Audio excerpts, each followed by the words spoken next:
వైసీపీలో కనుమరుగైపోతున్నాం అనుకున్న ప్రతి ఒక్కడు బయటకు వచ్చి, అంటే కనుమరుగైటం అంటే ఏం లేదు, ఎవరు మాట్లాడే వాళ్ళు ఎవరు లేరు. ఇప్పుడు కనుక మనం మాట్లాడినా, జగన్మోహన్ రెడ్డిని పొగిడినా, తర్వాత మనకి కట్టగట్టి భుజానేస్తాడు పదవులన్నీ. జగన్మోహన్ రెడ్డి అంటూ ఆశపడే ప్రతి ఒక్కళ్ళు బయటకు వచ్చి మాట్లాడటం మొదలుపెట్టారు. దాంట్లో ప్రప్రదంగా ఉంది మన సత్తెనపల్లికి సంబంధించినటువంటి 6 అడుగులకి అడుగున్నర తక్కువ అందగాడైనటువంటి 6 అడుగులకి అడుగున్నర తక్కువైన అందగాడైనటువంటి అంబటి రాంబాబు ఉంటే గనక 2వ ప్లేస్లో ఉన్నది సభ్య సమాజానికి తన విశ్వరూపాన్ని చూపించినటువంటి గోరంట్ల మాధవ్ అండి. వీళ్ళిద్దరూ ఈ 6 అడుగులకి అడుగున్నర తక్కువైనటువంటి ఈ అందగాడు సుందరాంగుడు అంబటి రాంబాబు వచ్చేదలకి చంద్రబాబు నాయుడు గారి గురించి, లోకేష్ గారి గురించి నోటికి వచ్చినట్టు మాట్లాడుతూ ఉంటాడు. దాంట్లో ఒకటే నిజం ఉండదు. పోలీసు వ్యవస్థని నిర్వీర్యం చేస్తున్నారంటూ మాట్లాడుతూ ఉంటాడు. అసలుకి నాకు తెలియక అడుగుతాను, ఈ ధనుంజయ రెడ్డి, కృష్ణమోహన్ రెడ్డి అరెస్ట్ అయితే నీకు వచ్చింది నొప్పిందమ్మా అంబటి రాంబాబు? నీకు వచ్చింది నొప్పింది. ఇప్పుడు ఈ కృష్ణమోహన్ రెడ్డి కే కృష్ణమోహన్ రెడ్డి అనే అతను ఏం అమాయకుడు కాదండి. గతంలో అబూ సలేము, మోనికా బేడీలు వాళ్ళ పాస్పోర్ట్లకు సంతకం పెట్టినటువంటి మహాగణుడు ఈ కే కృష్ణమోహన్ రెడ్డి అనే అతను. చిన్న చితకథ కాదండి ఇది. అప్పటి నుంచే అయ్యగారికి మొదలైంది. ఆ విషయం తెలియని మా అంబటి కాదండి, సత్తెనపల్లి సుందరాంగుడు 6 అడుగులకి అడుగున్నర తక్కువ అందగాడు బయటకు వచ్చి అన్యాయంగా అరెస్ట్ చేశారు, అక్రమంగా అరెస్ట్ చేశారు, అసలు లేని కేసులు అరెస్ట్ చేశారు. లేని కేసులు అరెస్ట్ చేస్తే కనుక సుప్రీంకోర్టు ముందస్తు బెయిల్ ఇవ్వాలి కదా. సుప్రీంకోర్టు బెయిల్ ఇవ్వకుండా ఏం మాట్లాడింది అయ్యా?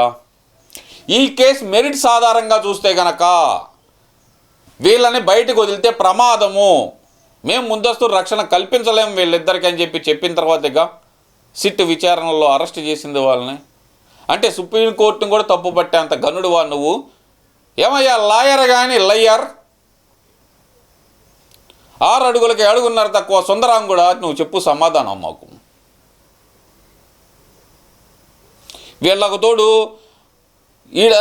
ఇక్కడ పోలీసుల గురించి మాట్లాడటానికండి, పోలీసు వ్యవస్థను గుప్పెట్లో పెట్టుకున్నారు, చెరబట్టేశారు, నాశనం చేశారని చెప్పి పాపం మాజీ పోలీస్ అధికారిగా, ఒక మాజీ ఎంపీగా మాట్లాడటానికి వచ్చాడు మన నగ్న వీరుడు అంటే మీకు ఈ పాటికి అర్థమయ్యే ఉంటుంది, మన గోరంట్ల మాధవ్. ఒకసారి ఏం మాట్లాడుతున్నాడో విందాం, వింటూ అయితే విశ్లేషణ అయితే చేద్దాం. మరి ఈరోజు మనం బాగా గమనించు, ఆంధ్రప్రదేశ్లో, ఆంధ్ర రాష్ట్రంలో ఎక్కడ కూడా శాంతి లేదు. ప్రజలకు ఏదో చెప్పు, భద్రత అంతకంటే లేదు. ఎందుకు ఈ మాట అంటున్నానంటే, ఈరోజు రాష్ట్రంలో యావత్ పోలీస్ వ్యవస్థ నారా చంద్రబాబు నాయుడు గారి కబంధ హస్తాలలో చిక్కి చెల్లమైపోతా ఉంది. ప్రజలకి శాంతి ఉంది, భద్రత ఉంది. ఏంటంటే ప్రజలకి శాంతి ఉంది, భద్రత ఉంది. ఇప్పుడు భద్రత లేనిది ఎవరయ్యా అంటే, తప్పు చేసినా తప్పించుకొని తిరుగుతున్నా మీ పుండాకూరలైనటువంటి వైసీపీ నాయకులకి శాంతి భద్రత మనశ్శాంతి లేకుండా పోయింది, వాళ్ళ అరెస్ట్కి భద్రత లేకుండా పోయింది. దానిలో భాగంగానే మన పిన్నెల్లి సోదరుడు పరారీలో ఉన్నాడు. ఇంకొకళ్ళు కాకాని గోవర్ధన్ రెడ్డి పరారీలో ఉన్నాడు. ఇంకొకళ్ళు అయినటువంటి మన గుడివాడ గుట్కా బాబాయ్ మొన్నటి వరకు గుండెకి 3 బొక్కలు వండి అని చెప్పి లీలావతి హాస్పిటల్లో పొనుకొని వచ్చి అక్కడి నుంచి ఒక ఫేక్ సర్టిఫికేట్ తెచ్చుకొని వచ్చి ఇప్పుడు నా గుండెకి ఎక్కడ క్యూర్ కాదు అని చెప్పి అమెరికా పారిపోయే ప్రయత్నాల్లో ఉన్నాడు. ఇది మీరు పారిపోతుంది. మీకు శాంతి భద్రత లేకుండా పోయింది, మీకు మనశ్శాంతి లేదు, మీ అరెస్ట్కి భద్రత లేకుండా పోయింది. అర్థమవుతుందా? ఇది జరుగుతుంది. ప్రజలందరూ ప్రశాంతంగా ఉన్నారు. ఓకేనా? నువ్వేం బాధపడమాకు.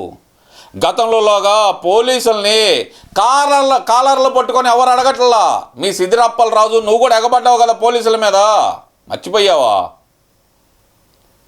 కియా ఎండి మీదకి ఏళ్ళు చూపిస్తా వెళ్ళావు కదా, బెదిరిస్తా మర్చిపోయావా నువ్వు మొగ ఎంపీవి చి. ఆయన ఉక్కు పిడికిల్లో పోలీస్ వ్యవస్థ బందీ అయిపోయింది. పోలీసులు వారికి వారే బేడీలు వేసుకుని దరిద్రం పోలీస్ వ్యవస్థకు దాపురించింది. అందులో భాగంగానే యావత్ భారతదేశంలో ఎక్కడ లేని విధంగా ఒక సీనియర్ ఐపీఎస్ ఆఫీసర్ని జైలుకు పంపి, ఒరే నేను ఏదన్నా అంటేనేమో మీరు అందరూ ఫీల్ అవుతారు, కానీ ఏబి వెంకటేశ్వరరావు గారు రా ఏం తప్పు చేశారు రా పాపం, ఏం తప్పు చేశారు?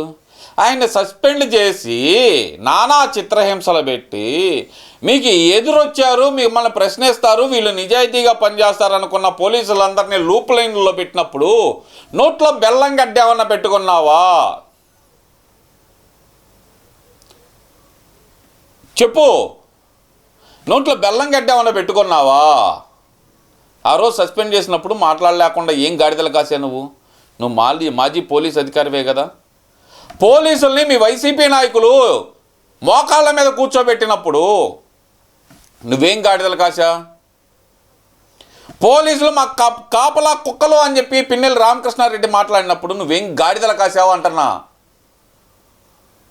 ఏం గాడిదలు కాసావు నువ్వు? పోలీసు వ్యవస్థ గురించి మాట్లాడుతున్నా. ఇవాళ అరెస్ట్ అయింది ఎవరు? పిఎస్ఆర్ ఆంజనేయులు, కాంతిరాణి టాటా, విశాల్ గున్ని. వీళ్ళు ఏమన్నా తప్పు దాంట్లో అరెస్ట్ అయ్యారా? లేదే, తప్పు చేసి అరెస్ట్ అయ్యారు. పిఎస్ఆర్ ఆంజనేయులయ్యా, అరే గ్రూప్ 1 పేపర్లో సిగ్గుందంటారా అసలు ఎవరికైనా? ఒక వెల్డర్తో దిద్దిస్తారా? ఒక వెల్డరు, ఒక కారు డ్రైవరు, ఒక హౌస్ వైఫు, వీళ్ళతో నా గ్రూప్ 1 పేపర్లు దిద్దిచ్చేది? సిగ్గు శరం ఉందా? ఒక మహిళను తీసుకొచ్చి 40 రోజుల పాటు గెస్ట్ హౌస్లో పెట్టి నానా చిత్రహింసలు పెట్టామని. ఆ పీరియడ్స్ టైంలో ప్యాడ్స్ కూడా ఇవ్వకుండా నరకం చూపించారు కదరా. అలాంటి వాడిని అరెస్ట్ చేస్తే తప్ప? అలాంటి ఎదవాళ్ళని అరెస్ట్ చేస్తే తప్ప నీకు? వాళ్ళకు వాళ్ళే సంఖ్యలు వేసుకుంటున్నారు. వేస్తారు రా భయ్, బరాబరే వేస్తారు. తప్పు చేసిన ప్రతి ఒక్క ఎదవని తుప్పు రేగ కొడతారు. పోలీసు వ్యవస్థకి ఫ్రీ హ్యాండ్ ఇచ్చారు చంద్రబాబు నాయుడు గారు.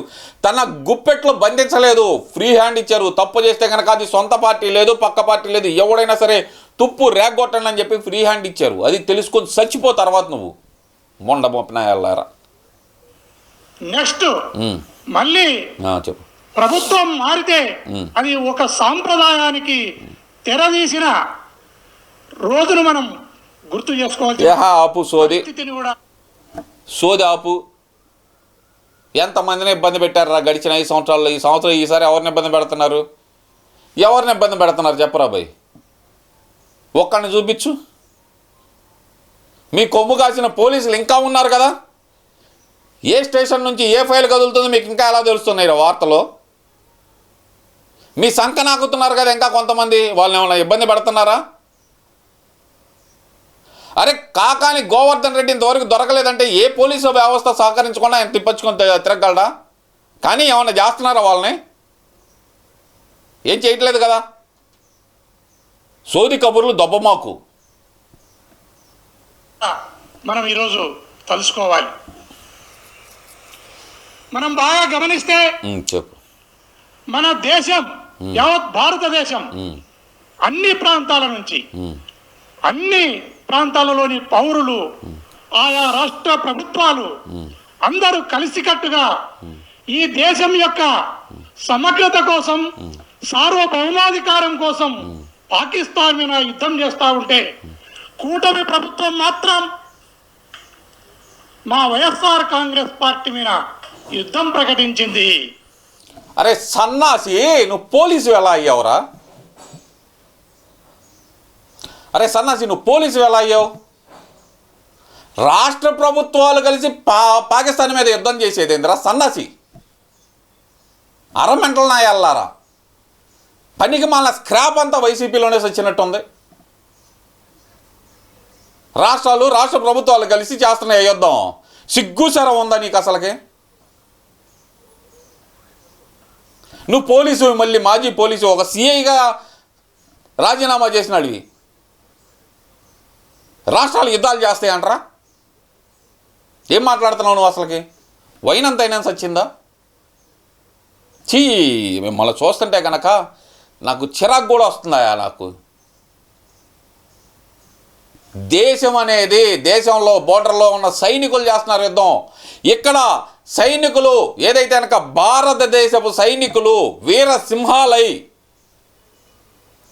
పాకిస్తాన్ అనే కుక్కల్ని తరుముతున్నాయి. అలాగే ఆంధ్రప్రదేశ్లో ఉన్న పోలీస్ సింహాలు, ఆంధ్రప్రదేశ్లో ఉన్న పోలీసు సింహాలు వైసీపీలో ఉన్న రౌడీ మోకని చెత్తనంతా తరమటానికి, రాష్ట్రంలో అంతర్గతంగా ఉన్న శత్రువుల్ని తరమటానికి సింహాలై పరిగెత్తుతున్నాయి. ఇక్కడ మీ మీద యుద్ధం ప్రకటించలా, మీలో ఉన్న నేరస్తులను మాత్రమే అరెస్ట్ చేస్తున్నావు, అది తెలుసుకో. మీ మీద యుద్ధం ప్రకటిస్తే కనుక నువ్వు ఇప్పుడే బయటకు వచ్చేవాడివి కాదు. లోపల నల్లపాడు పోలీస్ స్టేషన్లో కడ్రాయర్ మీద కూర్చున్నావు చూడు, అలాగే జైల్లో కూర్చునేవాడివి నువ్వు. గుర్తుపెట్టుకో చెబుతున్నా. నల్లపాడు పోలీస్ స్టేషన్లో కడ్రాయర్ మీద కూర్చున్నావే, మర్చిపోమాకు నువ్వు అది. అడవి పంది వచ్చి చేనును మేసిపోతే, పొలాన్ని మేసిపోతే ఊర పంది చెవులు కోసినట్లు ఈ ప్రభుత్వం వ్యవహరిస్తా ఉంది. ఒక్క నిమిషం, మళ్ళీ వినిపిస్తా. గమనించాలి అని పోతే ప్రకటించింది. అడవి పంది వచ్చి చేనును మేసిపోతే, పొలాన్ని మేసిపోతే ఊర పంది చెవులు కోసినట్లు ఈ ప్రభుత్వం వ్యవహరిస్తా ఉంది.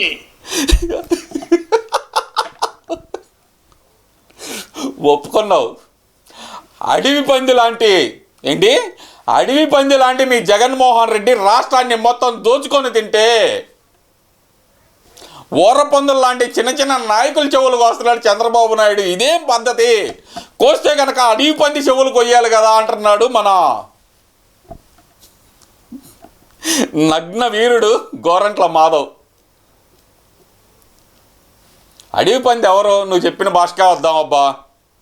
అడవి పంది వచ్చి సర్వనాశనం చేసిపోతే దొరికిన ఊరపందులు చెవులు కోస్తున్నాడు చంద్రబాబు నాయుడు అన్నారు. గడిచిన 5 సంవత్సరాల్లో అడవి పందిలాగా దోచుకొని తిన్నది ఎవరు? జగన్మోహన్ రెడ్డే కదా. మరి దానికి సహకరించిన ఊరపందులకి, దానికి అడవి పందికి సహకరించిన ఊరపందులు చెవులు కోయటంలో తప్పేం లేదు కదా.